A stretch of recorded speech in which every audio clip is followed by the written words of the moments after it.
الحمد لله نحمده ونستعينه ونستغفره ونعوذ بالله من شرور أنفسنا ومن سيئات أعمالنا من يهده الله فلا مضل له ومن يضلل فلا هادي له وأشهد أن لا إله إلا الله وحده لا شريك له وأشهد أن محمدا عبده ورسوله يا أيها الذين آمنوا اتقوا الله حق تقاته ولا تموتن إلا وأنتم مسلمون يا أيها الناس اتقوا ربكم الذي خلقكم من نفس واحدة وخلق منها زوجها وبث منهما رجالا كثيرا ونساء واتقوا الله الذي تساءلون به والأرحام إن الله كان عليكم رقيبا يا أيها الذين آمنوا اتقوا الله وقولوا قولا سديدا يصلح لكم أعمالكم ويغفر لكم ذنوبكم ومن يطع الله ورسوله فقد فاز فوزا عظيما أما بعد فإن أحسن الكلام كلام الله وخير الهدي هدي محمد صلى الله عليه وآله وسلم وشر الأمور محدثاتها فإن كل محدثة بدعة وكل بدعة ضلالة وكل ضلالة في النار ثم أما بعد بعد kumhimidi Allah jalla jalaluhu na kumwombea ziada ya rahma na amani Mtume Muhammad sallallahu alayhi wa alihi wasallam. Hii ni hutuba ya pili katika mfululizo wa hutuba hizi ambazo zitakuwa ni mbili tu zikizungumzia makana sulhi inda al-bashar, nafasi ya usuluhishi wa changamoto zinazojitokeza kwa wanadamu, na makana sulhi fil Islam, nafasi ya kusuluhisha ndani ya Uislamu. Uislamu umeipa nafasi gani sulhu pale ambapo inatokea pande mbili zimekinzana?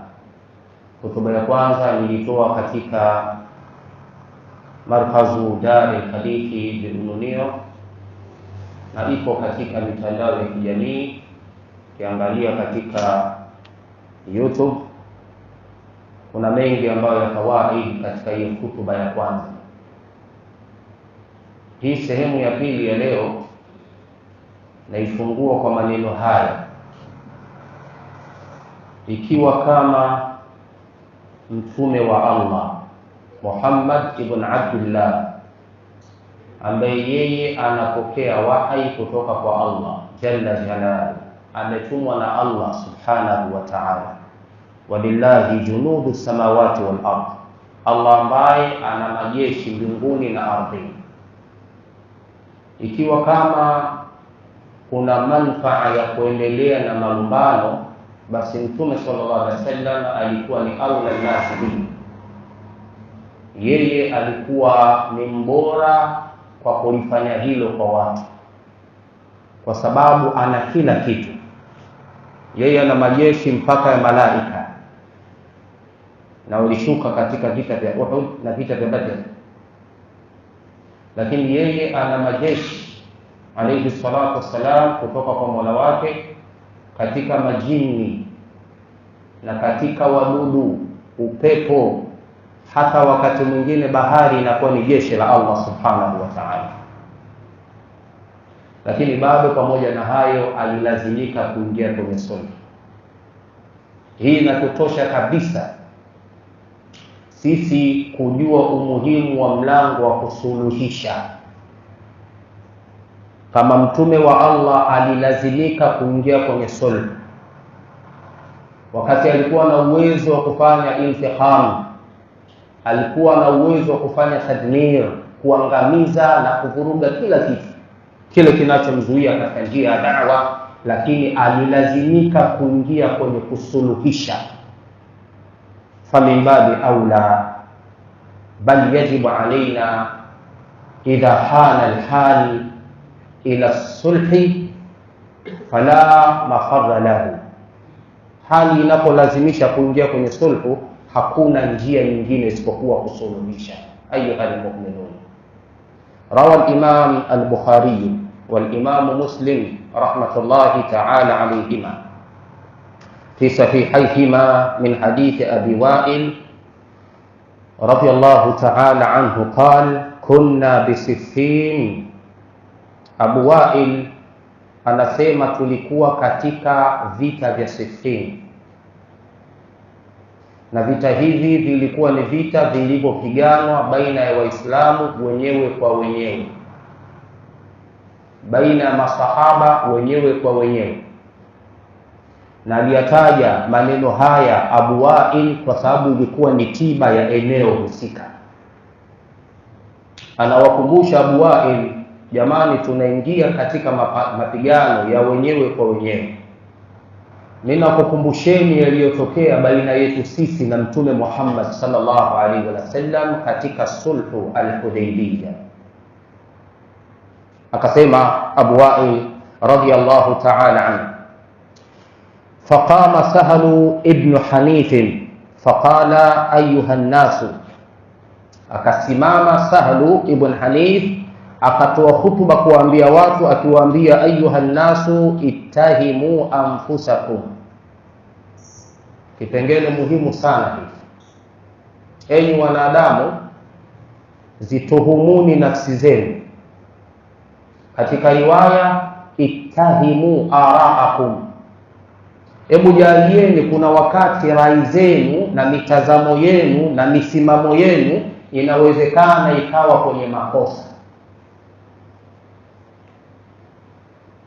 Hii tabia ya kujijengea kwamba wewe kwenye mawakifu zako upo sahihi tu, hii ni tabia ya watu wenye kiburi. Kuamini rai yako kila wakati ipo sahihi na rai za wenzako ndo zina makosa, hii ni tabia ya watu wenye ujubu, kujiona. Ittahimu anfusakum, kuna wakati zitieni kwenye tuhuma nafsi zenu, zitieni kwenye makosa rai zenu. Hebu jalieni, mnawezekana kwenye hiyo msimamo wenu mmekosea. Tena hasa ikiwa jambo hilo linapelekea umwagaji wa damu, ikiwa jambo hilo linapelekea kutweza utu wa watu, ikiwa jambo hilo linapelekea kuleta farka ya mujtama, na kuna wakati inapelekea kuleta farka baina mke na mume, watoto wakakosa malezi ya baba na mama, wewe ukalazimisha kuona kwamba rai yako na msimamo wako na mitazamo yako ndio sahihi na watu wote lazima wapate mtazamo wako. Ittahimu anfusakum, tuhumuni nafsi zenu. Ittahimu araakum, zituhumuni rai zenu. Kuna wakati rai zenu zipo kwenye makosa, hata kama wewe unatafsiri kwamba nipo sahihi, lakini katika mizania ukirudisha katika uhalisia kuna uwezekano upo kwenye makosa.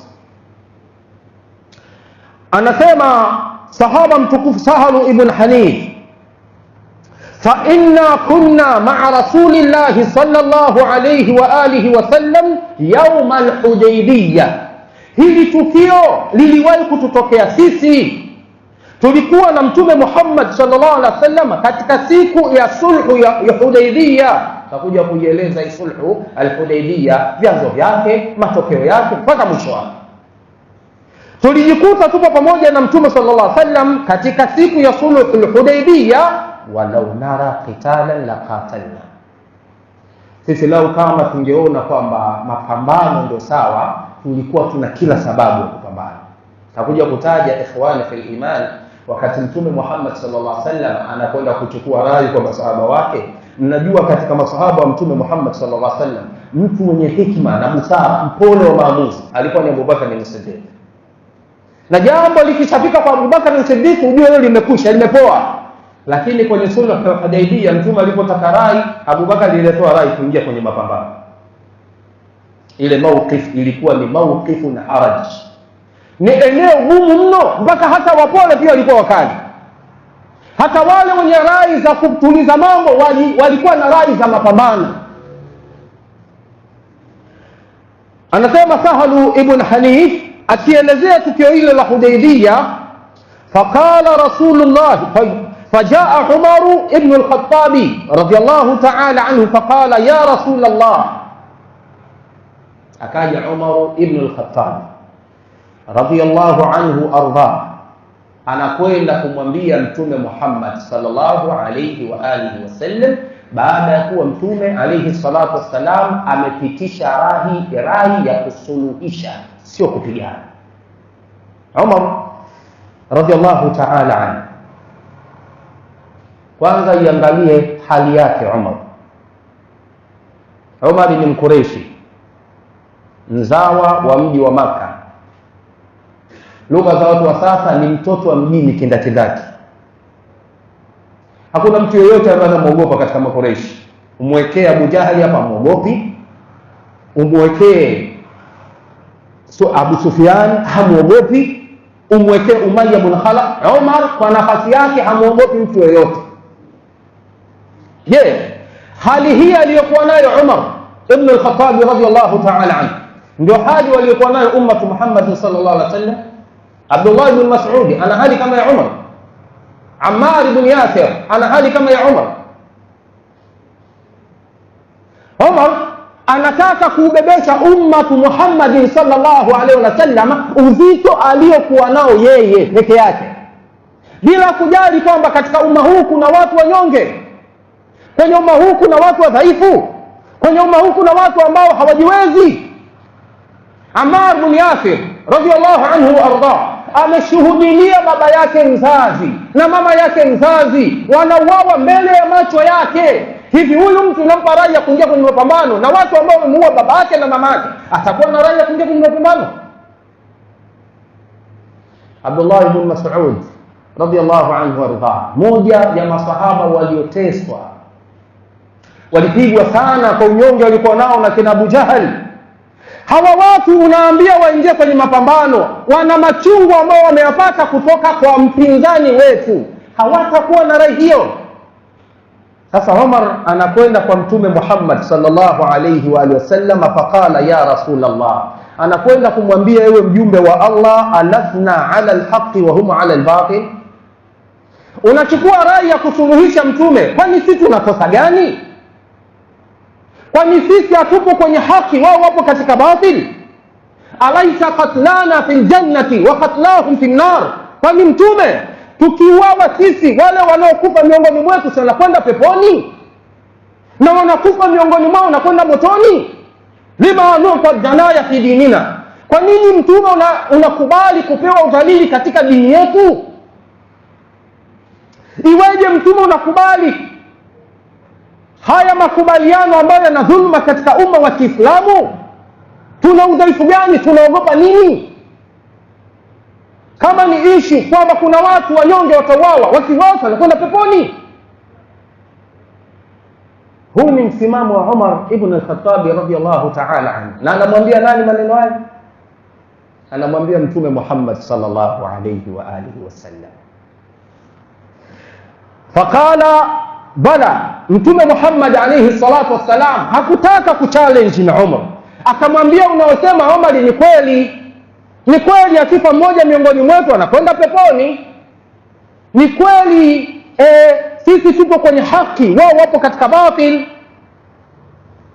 Qala fa'ala ma nuta danaya, Unakubali vipi mtume tudhalilishwe katika dini yetu kwa kuwekewa vipengele vyenye dhulma katika hii sulhu, alafu tunakubali?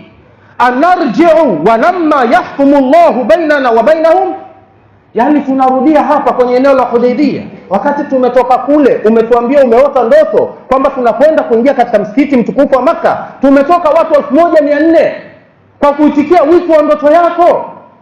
Ina maana mtume hata ndoto yako sio kweli pia.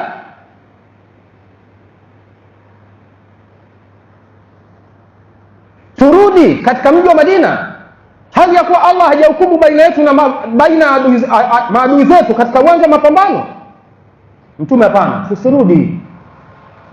Anasema haya Umar ibn al-Khattab radiyallahu ta'ala anhu, faqala ya ibn al-Khattab inni rasulullah wa lan yudhi'ani Allah subhanahu wa ta'ala. Mtume anamwambia Umar, ewe Umar, haya maamuzi yanapita kwa mtume wa Allah, na ujue kwamba Allah hanipotezi katika maamuzi yangu haya. Allah yupo pamoja nami. Anaambiwa maneno yale Umar radiyallahu ta'ala anhu, anatoka famtalaka Umaru ila Abi Bakari. Akaona bwana, maamuzi gani haya? Akatoka kwa hasira na jazba, anafeta kwa hasira, akaenda kwa Abubakari, labda Abubakari atamuunga mkono kwenye rai yake. Akaenda akazungumza maneno yale yale, ya Abubakari, alasna ala alhaq wa hum ala albatil, alaysa qatlana fi aljannati wa qatlahum fi an-nar, lima nu'ta ad-danaya fi dinina. Ewe Abubakari, kwa nini tunakubali kudhalilishwa kwenye dini yetu? Haikuwa wale watakaokufa miongoni mwetu wanakwenda peponi? Haikuwa wale watakaokufa miongoni mwao wanakwenda motoni? Kwa nini sisi, kwani sisi tupo katika haki, wao wapo katika batili? Abu Bakar as-Siddiq radiyallahu ta'ala anhu anamwambia, ya Umar, innahu rasulullah wa lan yudhi'ahu Allah abadan. Ewe Umar, huyu mwenye maamuzi ya hayo ni mtume wa Allah, na Allah Mola wake hampotezi milele.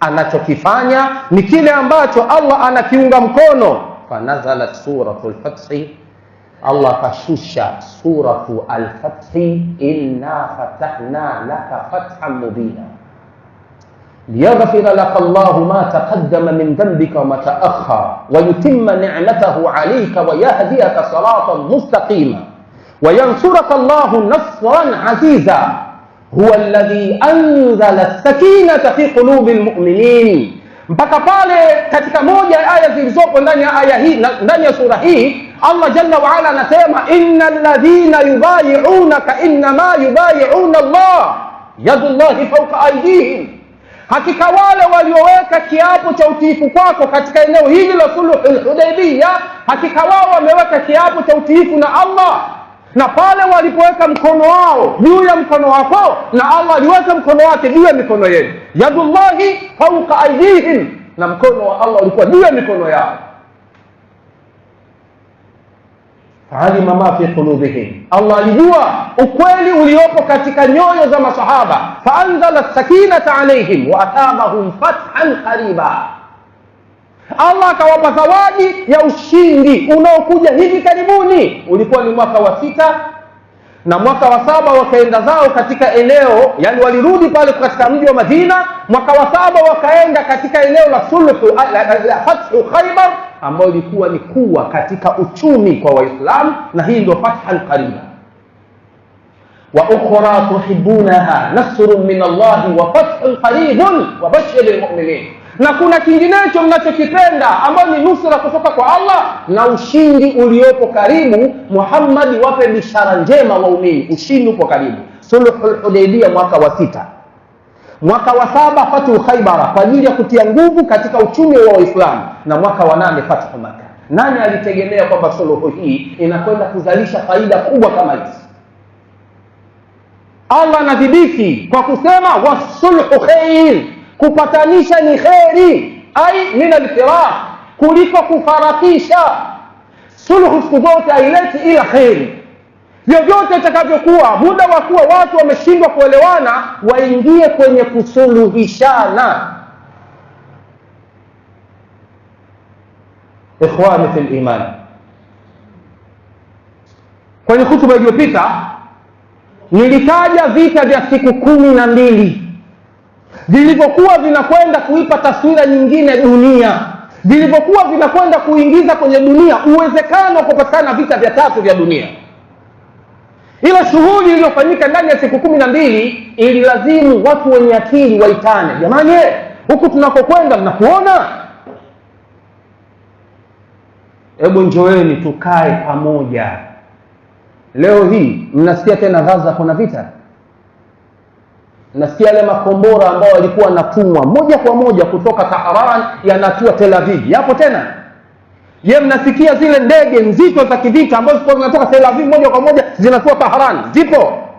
Hiyo ndio maana sulhu. Nani alitegemea kwamba ukimya huu tulionao ungekuwepo kwa ile mikwara na vile vitisho vilivyokuwa vinafanyika wakati ule? Wasulhu khair, kupatanisha ni khairi ayuha almu'minun.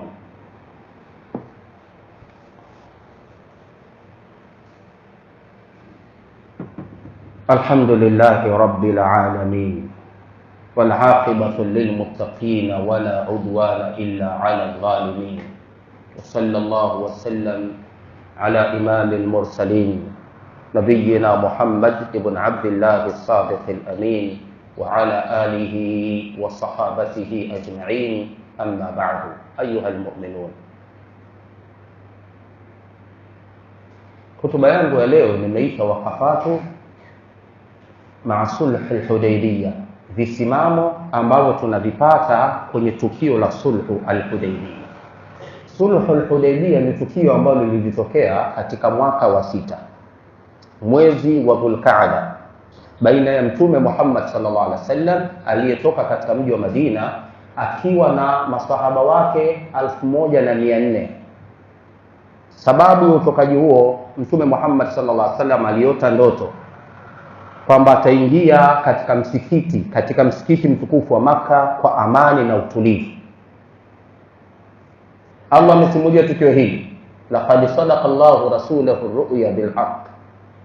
Allah kasadikisha kwa mtume wake ile ndoto aliyoota ni ndoto ya kweli. La tadkhulunna al-masjid al-harama insha Allah, mtaingia katika msikiti mtukufu wa Maka insha Allah, aminin, mkiwa na amani kabisa, muhalliqina ru'usakum wa muqassirin. Kuna watu miongoni mwenu watakuwa wamenyoa vichwa vyao na wengine wamepunguza nywele zao. La takhafun, mtaingia katika mji wa Maka bila ya hofu yoyote. Ndoto hii mtume aliwasimulia masahaba wake. Masahaba mnajua wamefukuzwa katika mji wa Maka. Mnajua masahaba walikuwa na mapenzi na mji wa Maka, wameondoka kurhani, kwa lazima, kwa kutoweza nguvu. Walipopata bishara hii ikaweka shauku kubwa sana ya kurudi tena katika mji wa Maka kwenda kufanya ibada ya umra. Lakini kwa sababu kuna vita kubwa baina ya Mtume Muhammad na wakazi wa mji wa Maka, Makuraish, Mtume alitoka na silaha ili kuangalia chochote kikitokea tutafanya kile kitakachokuwa mbele ya macho yetu, pamoja na kwamba alitoka katika mji wa Madina kwenda kufanya umra ya kwanza tokea wamefukuzwa katika mji wa Maka. Hawajarudipo tena katika mji wa Maka, isipokuwa ilikuwa ndo mara hii. Miaka 6 imepita. Kila mmoja katika masahaba alikuwa na shauku kubwa ya kuingia katika mji wa Maka. Walipofika katika eneo la Usfan, mji uliopo baina Maka na Madina, wakapewa maelezo kwamba watu wa Maka wamekwisha kusikia habari ya kutoka kwenu Madina kwenda Maka na wamejiandaa kuwazuieni. Mtume sallallahu alaihi wasallam akakusanya masahaba wake akawaambia, jamani, kuna habari hii, tunafanyaje? Mtu wa kwanza kutoa rai alikuwa ni Abu Bakar as-Siddiq. Anasema tuendelee na safari yetu, wakija kwa vita tunapigana nao, wala siogope. Masahaba wengine nao wakatoa rai kwamba twendeni, sisi tumekusudia kwenda kufanya ibada, wao wanatuzuia, twendeni. Mpaka wanafika eneo la Hudaybiyah, ambapo ndipo eneo hili limepewa jina la sulhu hii, inaitwa sulhul Hudaybiyah. Eneo la Hudaybiyah watu wa Maka walikuwa tayari wameshakuja, wakina Amr bin Mas'ud, mjumbe wa kwanza Makuraish, amekuja kwa Mtume Muhammad sallallahu alaihi wasallam, anamwambia tunakuomba ishia hapa, hauruhusiwi kuingia mji wa Maka, vinginevyo patatokea machafuko makali sana. Mtume Muhammad alayhi salatu wassalam anawaambia, nimekuja kufanya ibada umra tu, mimi nakuja kufanya umra naondoka, ndani ya siku 3 tunaondoka zangu. Kaambia hapana. Yule bwana akatoka akaenda katika mji wa Maka kuambia kwamba nimemwambia Mtume Muhammad hakuna kuingia. Ameenda na ujumbe wa Mtume sallallahu alaihi wasallam, tunaomba watu wengine wenye busara wanaweza akaja tukazungumza. Akaletwa mjumbe wa pili, akaletwa mjumbe wa tatu, mambo yakawa hayaeleweki. Mpaka anakuja mmoja katika watu wa Maka anaitwa Sahal, na Mtume sallallahu alaihi wasallam alipomuona akasema, hadha Sahal qad sahala Allahu amrakum. Huyu anayekuja sasa hivi anaitwa Sahal, Allah ameshakwisha kutengeneza jambo lenu. Kweli suluhu hii ilipatikana baina ujumbe wa Maka ambaye alikuwa ni huyu Sahal pamoja na Mtume Muhammad sallallahu alaihi wasallam. Lakini ikhwani, kwa haraka hebu ziangalie hizi bunudu almuahada, nukta za muafaka ule baina Mtume na masahaba na watu wa Maka. Hebu angalia, lau kama ungekuwa wewe katika suluhu hii ungekubali? Usiingie kwenye kuwatumu masahaba. Masahaba walivurugwa kweli kwenye suluhu hii, walivurugwa kweli. Na ndio hapa wakina Abu Wa'il wanasema kwamba itahimu araakum, sisi tulijiona tuna haki 100% dhidi ya Mtume Muhammad sallallahu alaihi wasallam. Lakini kilichokuja kutokea, huyu Thalib ibn Hanif yeye anasema kwamba aliendelea kufanya ibada za kuomba msamaha kwa Allah tabaraka wa taala. Umar ibn al-Khattabi anasema, niliendelea kufunga, niliendelea kutoa sadaka, niliendelea kuachia huru watumwa, kwa majibu ya kijeuri niliyomjibu Mtume Muhammad sallallahu alaihi wasallam. Nilijiona nipo kwenye haki. Na kutahadharisha ewe Muislamu na ewe mwananchi wa Tanzania, wewe ukiwa sababu ya watu kutokukumbushana, chochote kitakachotokea baada ya kushindikana suluhu hiyo, unabeba dhima hiyo mbele ya Allah na utakwenda kuulizwa mbele ya Allah siku ya Kiyama. Narudia tena maneno yao nielewe. Haya magombano hayaleti maendeleo, hayaleti manufaa, hayaleti suluhu, hayaleti uwiano wa kijamii. Ukiwa wewe ndio kikwazo cha haya, huu suluhishaji, madhara yoyote yatakayopatikana kwa kukwaza sulhu, wewe utabeba masuhulia hayo mbele ya Allah subhanahu wa ta'ala siku ya Kiyama.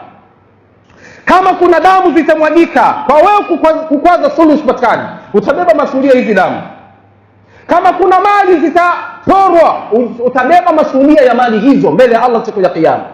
Ikiwa kama kuna heshima za watu zitavunjwa, utakuwa masuhulia wa heshima hizi. Kwa sababu ikiwa kama Mtume wa Allah alilazimika kuingia kwenye sulhu, tena vipengele vya sulhu hivyo hakuna hata kimoja kinamfeva Mtume na Waislamu, lakini Mtume alikubali, pamoja na challenge kubwa kwa masahaba wake watukufu waaminifu, lakini bado Mtume alikubali.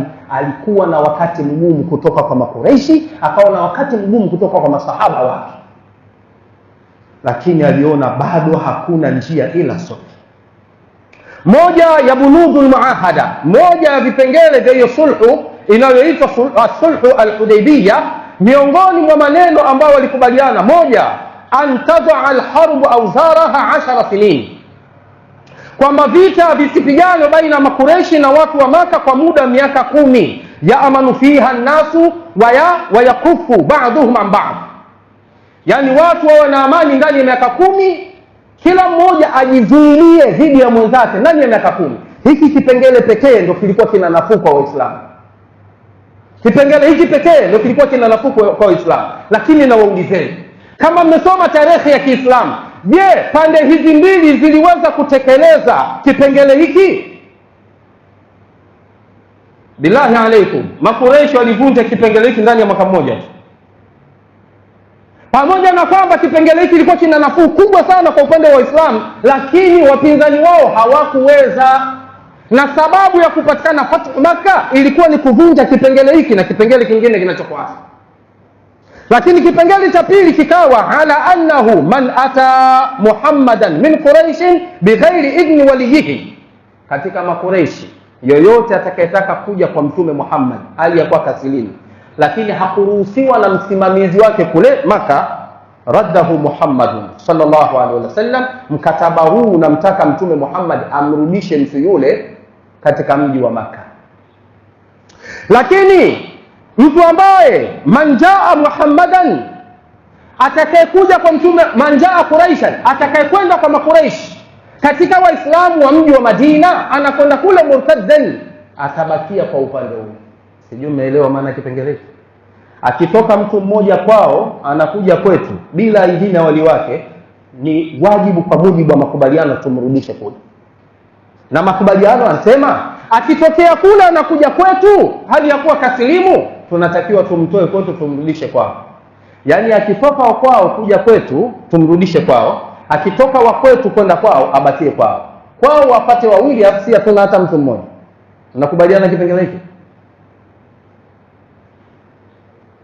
Akitoka muslimu kule amesilimu anakuja huku tumrudishe murtaddan, na akitoka muislamu huku murtaddan anabakia kule kule.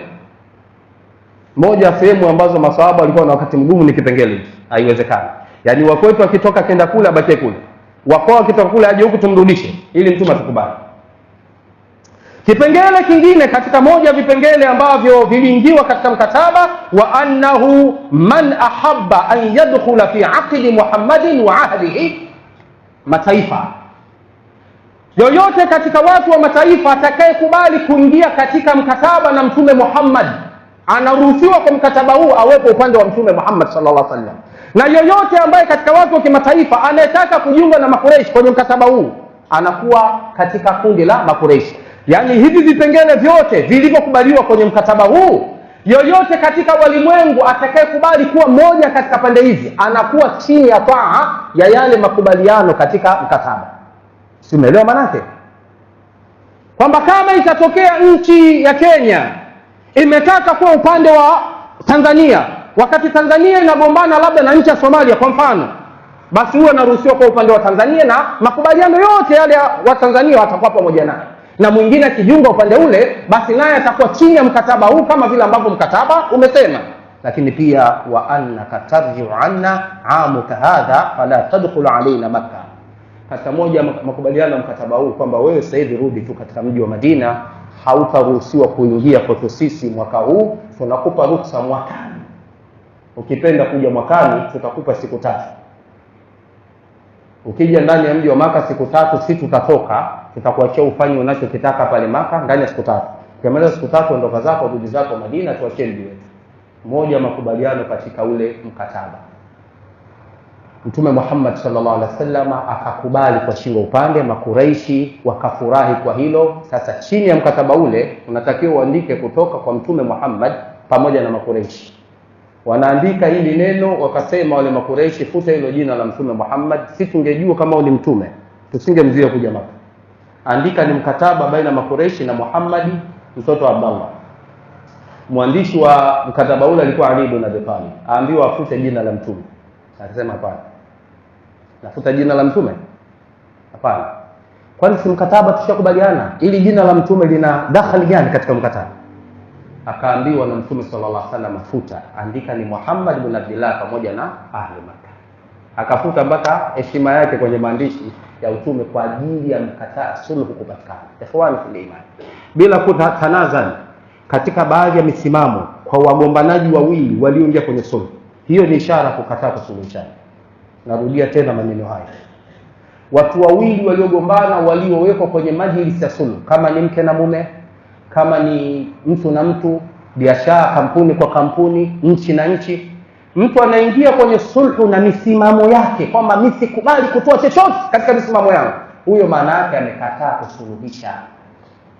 Ili sulhu ipatikane ni lazima watu wajishushe kwa maslahi mapana. Sulhu, punguza misimamo yako, hapo ndipo ambapo sulhu itapatikana, na sulhu ikipatikana ni manufaa kwa watu wote baada ya hapo.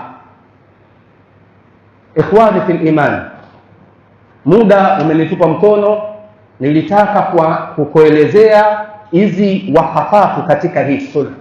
Tunajifunza nini kwenye sulhu hii? Nimeweka wakafatu zisizopungua 8, lakini muda wa hutuba umekwisha, bali nimeongeza muda. Subhanakallahumma bihamdik, la ilaha illa anta, astaghfiruka wa atubu ilaik. وصلى الله وسلم على نبينا محمد وعلى آله وصحابته وسلم، والحمد لله رب العالمين، وجزاكم الله خيرا.